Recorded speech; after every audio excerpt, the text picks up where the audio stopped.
within this film addressed the need to have people attracted to church versus what we ought to really consider is attract people to faith and fellowship.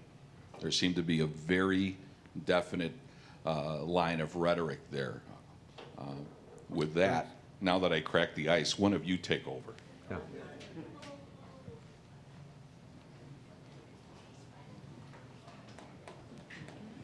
One of the things that we talked about is that when you looked at the congregations, there was a disconnect between the leadership and the congregation itself, where the leadership felt they could do one thing and the congregation wanted something else, and there was no dialogue, no connection between the two of them. They were doing what they wanted. Yeah. Yeah, especially at Park Church, that would have been it. Even so, think about where the congregation, though, had been in the past. What did their last pastor end up saying? He didn't believe in God. And so here's another guy who's talking about I want people to have a faith connection. It's like way different directions. Yeah, go for it. Yeah, and this is just one of the many, full page. Okay. So often we focus on how many butts in the seats. And we should be focusing how many people did we pray with? How many non-believers did we reach out to today? How many did we minister to who are believers who are with us that we talked to and supported and helped? And that's really what the focus needs to be back on. And where'd you see that in the film? With the failed churches that weren't doing that, and we're connecting, and we're not making that connection. And where I did see it working was the guy who was running a bicycle shop and helping kids in his neighborhood, and the people that are going to, set up things in basements and apartments and such. Wasn't that weird that there's a pastor, now he's, quote, a pastor. He hadn't gone to seminary. He was a technical guy who was working in the church. But that he had needed to detox from church for a couple of years. Wow. Wow. Who's got something? Dave.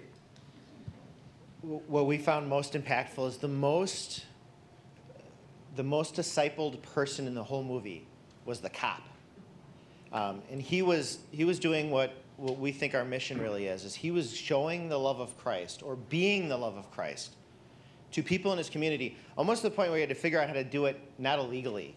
Like, he couldn't ask people directly about their faith. He had to come up with a way to kind of get it out of them. He was meeting people where they were at, and then helping them grow from there, no matter where they were at, or where they were going. That was one of the things he said was he's meeting people at the lowest point of their lives. Oh, okay. I mean, when you're seeing at the pub.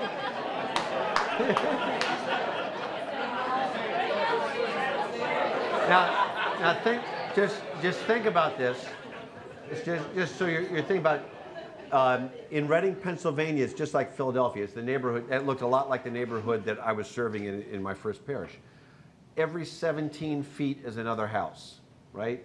One right after the other.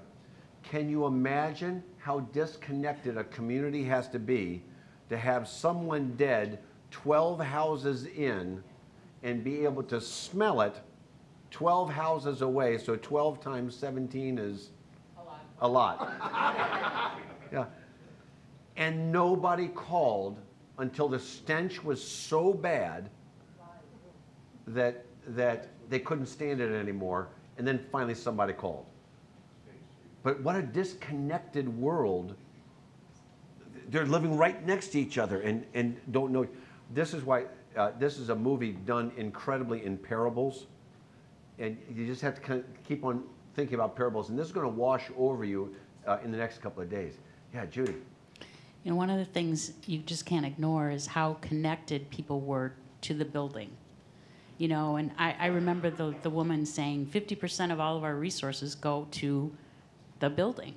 And, all of us churches have buildings. And it's really scary, but buildings really weigh us down a lot.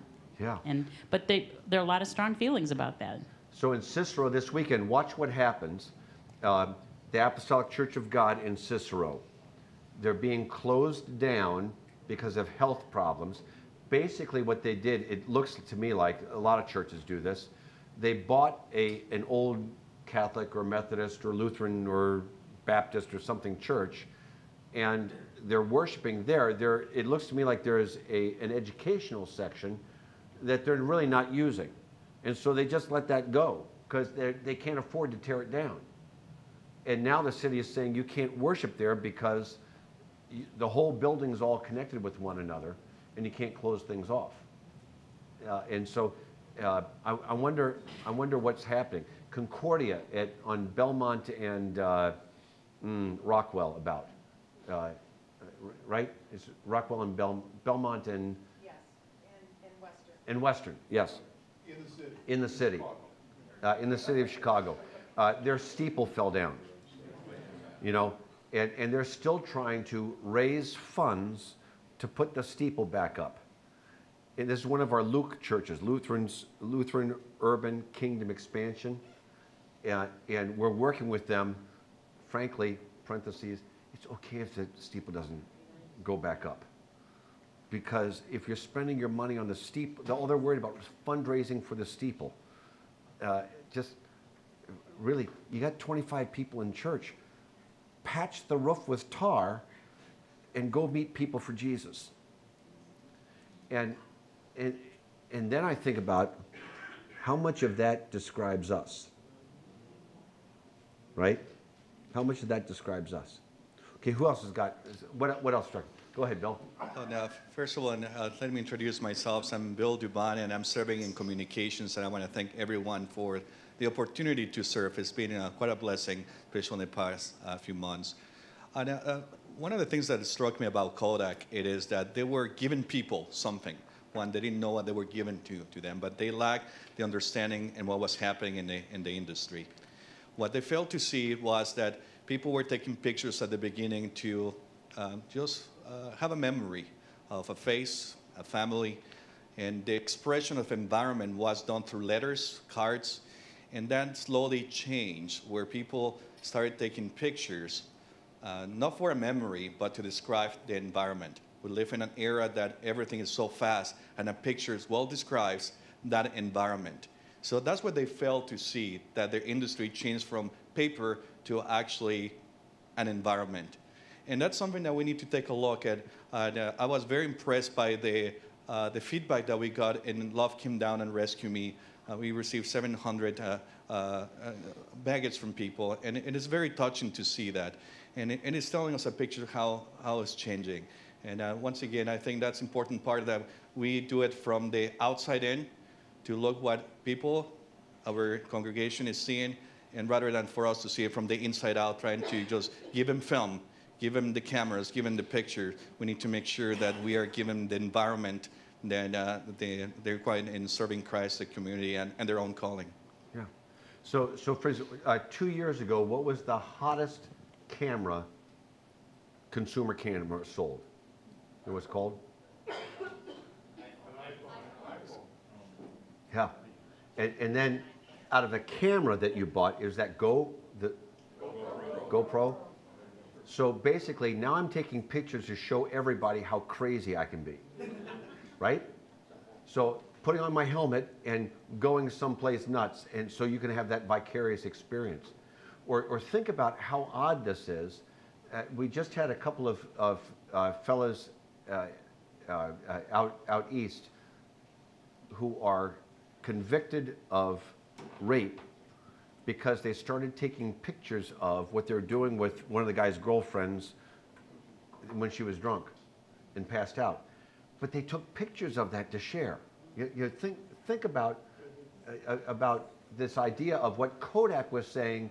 We want to have this memory, and now folks are using it for all kinds of strangeness and evil. They take the same product and use it for another purpose. How many different things? What was the original idea of email, do you think?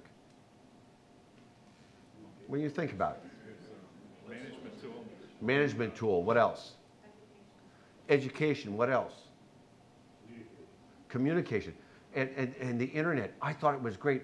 When the internet, I first got onto the internet a bunch of years ago, so it's like late 80s, I was able to go in the late 80s and early 90s to a museum in Russia and look at things. And I thought, I don't even have to, this is wonderful. Now what is the internet being used for? Yeah, and what is email being used for? Spam, flaming, you know, and all of a sudden you can say anything online that you want. The world is changing. And every time we come up with a new tool, Satan finds a way to use it for something else. So maybe the answer isn't all these new tools. You know, that of course we want to be technologically savvy, but tools aren't, having all the tools in place are not the answer. How about more? Who else is ready from your table? What thing struck you most? Anything else? Okay, how about this next one? Who do you most identify with out of all the characters? Now, let me put this way. Who would you like to most identify with? The cop. Hey, how many say I'd like to be most like John Matz, the police officer? How many want to be most like the police officer? Okay. How many want to be most like, over here in the corner, Tilly Bergen? Tilly's cool. How about Susan Earle over here?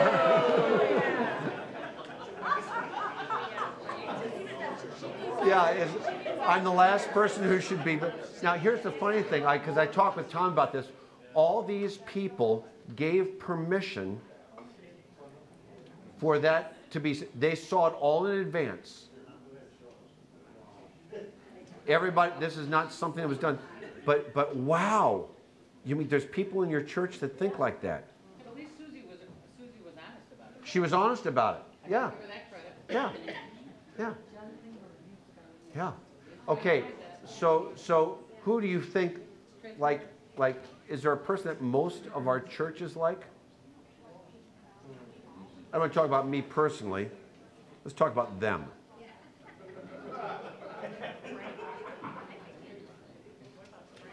Go ahead. So one of the things is, Kim, you're. Oh, hi. I was just saying, like Kelly, who's down in the bottom center. I think she was the one that just wanted to go in. She was going through her own issues, wanted to start fresh, and just wanted to go somewhere and just sit by herself and have her worship and then leave. Yeah. And yeah. Yeah. Well, why not? Interestingly enough, though, that same lady flipped 180 degrees right after that and complained that she could never meet the pastor. Yeah. So what was she really saying? She was really saying she wanted a relationship, even though she said, I went in there and I didn't want anybody to talk to me. Yeah. Right? Yeah. And it is very interesting. Now, here's a trend. People want a high level of relationship. Excuse me.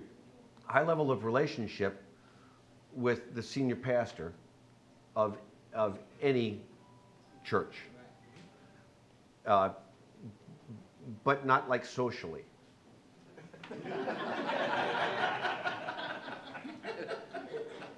So and part of this is they want to make sure that the pastor, he has integrity.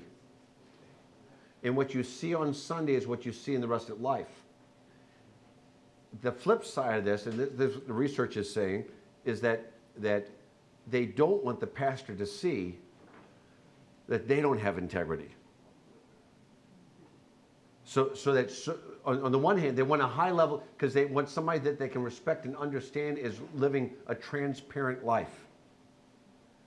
But on the other hand, it's hard for us to be transparent and we don't want to reveal that the real self to us. So it's like, here's a thought, because we can do this now. What would happen if we had an uncensored tweet going up on the screen behind me while I'm preaching? Let's try it and find out. Yeah.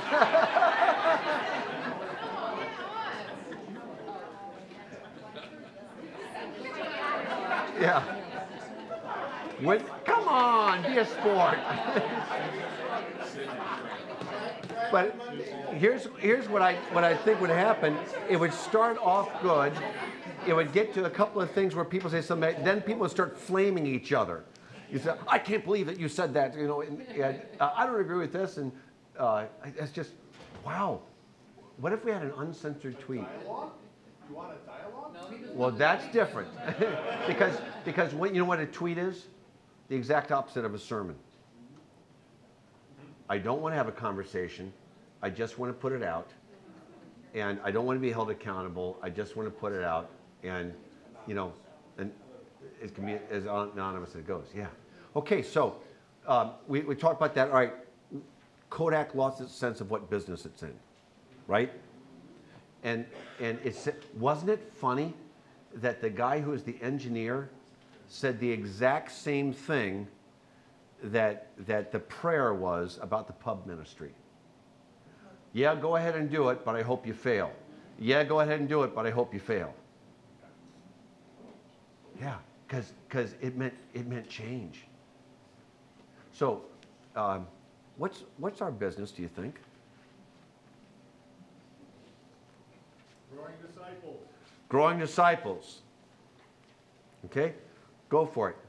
Way in the back. I actually wanted to back up the bus just a little Sure. bit to this question, back to the person in the film that I could most identify with. I was thinking about what Bill was saying about environment. And in our environment, I think we probably have every single character in that movie in it. But more importantly, like the parable of the four soils in the Bible, at any given time, I think I can identify with each of those characters myself. There are times when I doubt whether God is really here. There's times that I am empowered by the Holy Spirit and I want the Spirit to move through me and touch other people. There's times where I need to detox, and I could go on. And I think if we really search deep, we'd each admit that that is each of us, all these characters bundled up into our own soul. And we need to admit that and come together as the body of Christ that we are here at Trinity, the small segment of Jesus' body, and encourage one another when we're in one of those moments to move, let the Spirit move through us and do whatever he's calling us to do in that moment. And then God's going to do the rest. Yeah. And that's my comment. Yeah, that's, you know, that's a powerful thing to say, all of us, because I am everyone at one time. I'm everybody there. The challenge is, I also have a job that I better not be everybody there on Sunday morning. You know, so even if I'm feeling like, if I'm feeling like Kelly Frank, who says, I just want to connect with God. I'm going through some stuff myself, and I don't want to tell anybody my story. Is, you know, if believe it or not, pastors sometimes think, you know, I'd just rather worship God. And do I have to do this worship service? You know,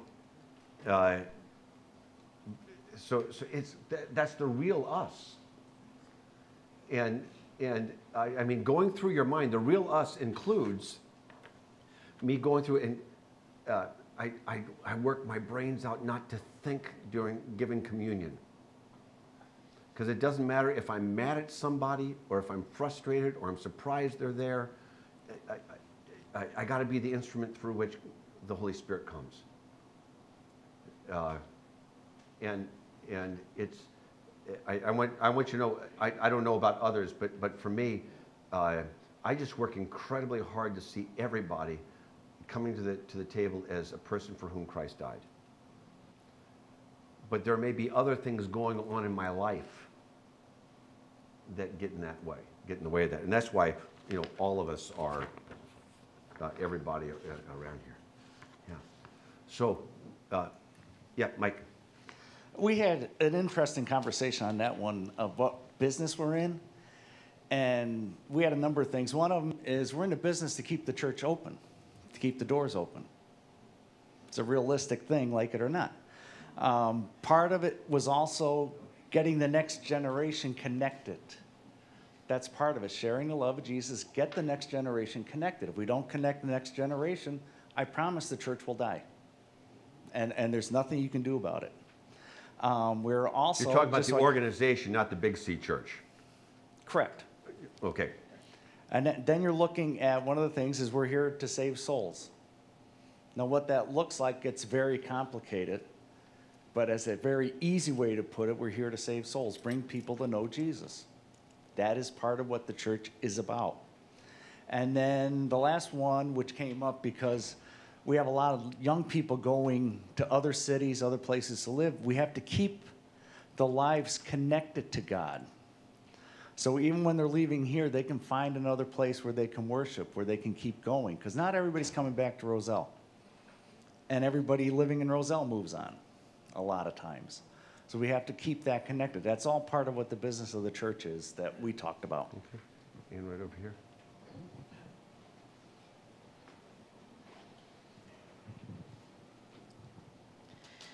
One thing that we haven't mentioned is the very base that we are Christians now. Hopefully we are all strong, but we need to work on keeping our own faith strong. We all know people who've fallen away from the church for not the obvious reasons. So if we are not fed by the gospel, by the prayers, by everything, we will not be able to do all these other things that need to be done. So not that it's selfish, but it's the it's the core of what we need to do to keep ourselves Christians. Yeah. You know what they tell you? Every time I get onto an airplane, they tell you the exact same thing. When the oxygen mask comes down, what's the first thing you're supposed to do? Put it on yourself, because you can't help anybody. Can't help anybody until you yourself can breathe. Yeah. Over here, Dave. The main thing that we got out of the film is that churches get caught up in keeping the building open or trying in their own power to do everything. And we were frankly really surprised at how few of the church leaders actually mentioned God or Jesus. So when we talked a little bit about our mission statement, our Christ community and calling, or the simplified version, what that really means is building disciples. What we really started talking about is we are here to be the love of Christ and to show it to other people. And that's the simplification of all of this. And if we are doing that, and we're inviting the Holy Spirit to work through us to help other people, these other issues, these other problems, should go away. And we worry too much about those other things. And that was to us what am I talking about here? The purpose that the movie was trying to convict in all of us. Yeah, a part of the struggle we have, think about this. We have parts of our ministry that are profit centers, but every place that's not a profit center, folks say, if you don't do this, this is going to die. If you don't do that, that's going to die. If you don't do this, this is going to die. And our job as leaders, and everybody here in one way or another is a leader, we have to keep rising up and raising our eyes to see the whole ministry. Because, for instance, we talk frankly among us as leaders. Is adult daycare ever going to really pay for itself? No. We need it to come close. It's always the goal. Yeah, that's the good. But basically, we have to plan into our world. Now, a couple of years it's done that, but basically we have to plan into our world $30,000 of general fund money to take care of the families of 25 to 30 seniors who desperately need a safe place, a Christian place for their loved one to be. That tweener before they go into the nursing home, but after they can't be alone all day by themselves. And what a powerful ministry of love that is. We have a child daycare center. What a powerful ministry of love that is. It's right down here. The child daycare center that we do here, the ministry we do there, basically takes care of the senior adults. And a lot of the youth work, this wing is taken care of kind of because we have that ministry that helps take care of this ministry. All of us are interconnected. And the things that we're doing, every one of them is powerful. Every one of them. And somebody's meeting Jesus at our Friday morning tots that's starting. Is it Friday morning that's starting up? Get the 2-year-old Fun Fridays. Fun Fridays. So Fun Fridays is coming. Somebody's going to meet Jesus there, and somebody's going to meet Jesus.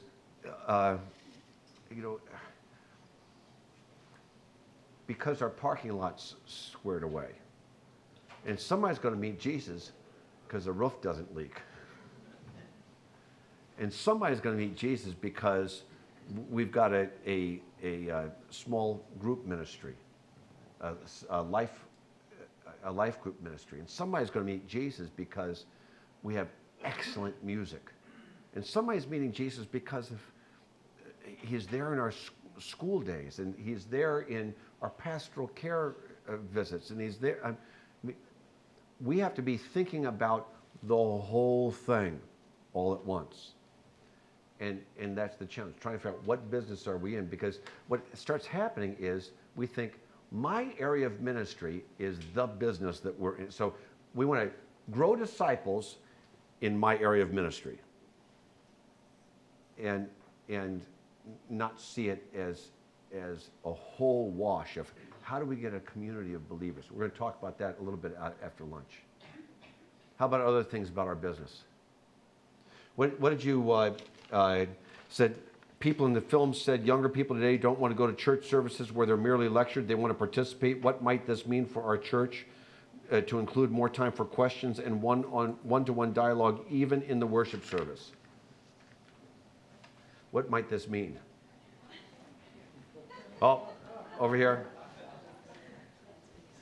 Somebody's got an opinion. Stand up. Hi. Hi, Erica. You haven't noticed I'm the youngest person here. So, thank you. Hey, wait a minute. You think. Yeah, other than you. We were talking about a little bit about this and on the last, what is our digital camera? And I think one thing that they hit over the head is that people in my generation want to feel connected and want to feel that their voice is heard. I mean, we want to comment on things, we want to like and share things, and it would be pretty powerful if we wanted to share our faith as much as we want to share our own pictures. And like one way we thought about doing that is like, you know, after the sermons, like if people could text in their questions and then, you know, the next week you would go over them, or there's question and answers afterwards. Or what would happen if in the middle of the sermon I rose my hand? Would you call on me? Like, what would happen? So I have. Oh, okay. Not on you, but and it has. Sometimes we have to stop for Garland, you know. You know. Not suggesting that you're Garland, but when people have raised their hands and says, I got a question about that, you know. Well, because I think, especially like my generation, we don't know what the church stands for. That's what they talked about. Is we just see the church as anti-homosexual and judgmental. And we want the truth, and I think people want to sugarcoat it to us. So. Yeah, powerful. Thank you. So, how about other things, Judy? Because we're recording. Okay. So, you know, one thing that I said is, what if we only have traditional church one Sunday a month? I mean, what if we have gatherings like this that people actually sit down at tables and talk with other people, and there's a theme or a movie like this, wouldn't that be just as good? And how would that happen? Yeah. What if, please, this is no plan, okay? What if we just said 9:30 church happens in the Family Life Center, and we do Bible study and table conversations, and every once in a while we do it in church because it's easier to do communion there. Because believe it or not, remember, who remembers Saturday night services when they started? We used to take the grand piano from the front of church, roll it all the way down every weekend to the Family Life Center. We would, because that was the only air-conditioned room in the church, and we would put chairs all around the dance floor, and that's where that little altar that is in the South Chapel, not the South Chapel, the Resurrection Chapel, that was the altar there. And we did, John Strachey and I started strumming and playing in 1986. That was Saturday nights. Whenever you see the two of us together, we've been playing together a long time, like too long. Yeah. And what a change that is. Yeah. Mark? Oops, who's got the microphone? Oh, I'm sorry, Matt. Yes, sir. Kind of something that we've thought of as far as to maybe address some of the concerns Erica had as far as the younger generation with the city. That's a way that, because I know Pastor puts out the sermon that's going to be coming for the weekend, a way that they can shoot in their questions, give feedback on what the sermon's going to be, and then the pastor could address that during the sermon. Yeah. One of the things I try to do is everybody who writes a comment, I try to respond to them. There's 2 weeks where I couldn't get to them, but I really try to respond to them. And I think you that got the last comment? Great comment, and believe it or not, it's working its way into this week's sermon. Oh. Yeah, you can have well, one of the things I want to do is people have an effect on this. So when all of us are working on this together, what a powerful thing that is. Mark? I think in number 5, participation is a really important word. I think the younger generation really wants to feel like they're an active part of what we're doing and participating. Last night I had a great worship service with our kids.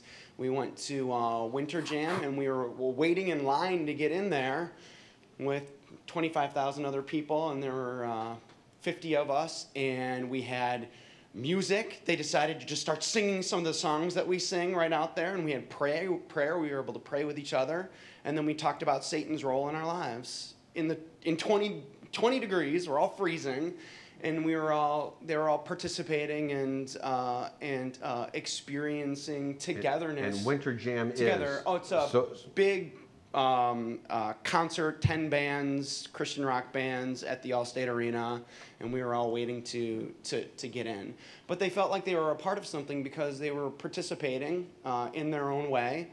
They were free to ask questions. They were free to be able to just be free to be able to worship in their own way. And I think not just with junior high or high school kids or college kids, I think just a lot of times we kind of, they're the next generation. No way, man. They have hands, they have feet, they have mouths to be able to go now and to do great things within the church right now. And we need to be able to empower them to be able to participate at high levels here. Yeah.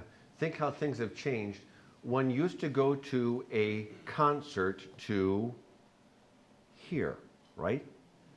If Ray Charles started singing or Ella Fitzgerald started singing, do you think everybody would get up and sing along and stand on chairs? You know? Now you go to a concert to really kind of be in the band. You don't hear, it's an event that you participate in. What a different thing. And how has that changed from when church, when there's a baby crying in our congregation, the person who's bothered most by it is right here. Because I'm trying to concentrate on what I'm doing, and I'm wondering, is that child going? What's happening? I'm looking at the faces, and here's what I watch. Like a baby, this is all your faces looking towards me, and a baby's crying in the South Chapel, or a baby's crying in the front row, or a baby's crying behind. The whole congregation.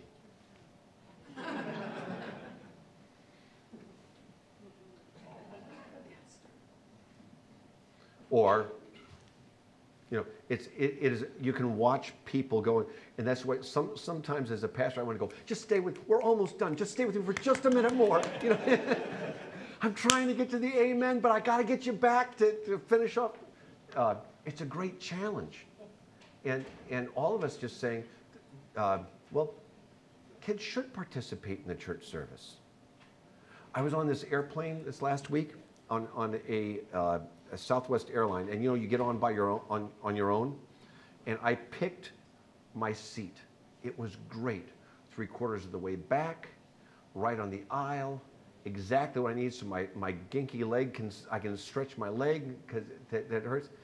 And usually I knew where all the kids were going to be. 4 families came on late. And so it's just one in front, one right there, one right here, one right behind. And those kids, it's so hard when planes are coming down, right? But you just have to kind of rejoice and say, I am so glad. I just told the parents, you did such a good job with this, because they're all embarrassed. And I said, you did such a good job with this. I said to the kids, you did a great, what a blessing it was, and we had fun. And we've got to start thinking about, how do we help people feel accepted and loved and respected, and not being annoyed at what's going on? Yeah, go for it, man. Since this is being recorded, I'm going to be real careful because I'm about to share a little testimony with you. For those of you that, whatever service you go to, there's going to be a few folks there helping you with the city. One of them is my son. As you challenge him, don't tell him I said this. He's been involved in a number of committee meetings and trying to work us through, and he has willingly, he's going to be there tonight's service, he's going to be all there tomorrow helping all of us get with the city. It wasn't an arm twister. He's there willingly. He wants to help. But this is the part I got to be careful about. He's now in the waning days of his college career. Guess what? He's questioning his faith. Yeah, he is. Because he's 21, he'll be 22 before you know it. He's got questions. However, as I said, this wasn't an arm twister to get him within our midst to help each and every one of us with the city. Why? Because he has never, ever lost in faith in us. Trinity is his family of faith. Trinity has always been there for him, us, all the way through school, all the way through high school.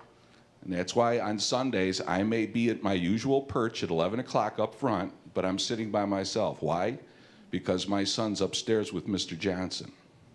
He's there. He's got questions. He's got there. Why is he there? Because he has faith in us. So as we explore our questions with what to do with the youth, let's remember depending where they're at, they may be at different places.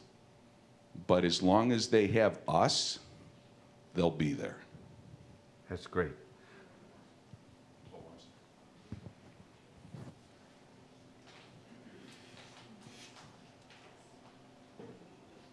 Testing 1, 2.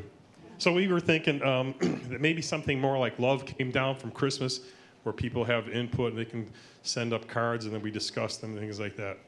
Also, what about nighttime? When I was a young person, I never wanted to get up Sunday morning to go to church. You know, what about Sunday night kind of a church? We know that most young people don't get ready to go out until 10 o'clock at night. And I know that's inconvenient, but I know that like Mark has these successful things with the youth group where they do, late night, things like that. But the one thing I wanted to add too, I think that the churches we saw in the movie, they forgot what they were doing as far as, you know, Dave mentioned it. It was nothing about Christ. It was all about the social stuff, about the building and stuff like that. But I also think that the church, the Big C church as a whole, has got it messed up as far as sin goes, okay? We get so wrapped up in, and the survey said, you know, that we're too judgmental, that we're too homophobic, all these kind of things. And I think we neglect to do it correctly, where we say, yeah, this is a sin, but we're guilty of these sins too. Adultery and everything else. So what happens is, I know I've seen this in the past where we talk about abortion, which is bad, but then, you know, somebody who maybe had an abortion or their child had abortion leaves, and I can't go back to the church because I don't want to hear this about the sin all the time. We have to talk about the sins, but we also have to talk about the forgiveness and how we're all guilty of it, so that we're not judgmental. Sure, and that's always a great challenge. Thank you, Scott. It's always a great challenge of how do you say this and say we love you no matter what. So you know, it's a problem, and we're successfully navigating it. You know, that we have same-sex parents who are worshiping in our congregation and sending kids to our school. And what we just said was, we're not going to agree with you. We're going to love you, and we're going to love your kid. And we're going to love you. And not judgment, but we're not going to say that it's not wrong. We're just going to love you. And I think that's the way Jesus did it.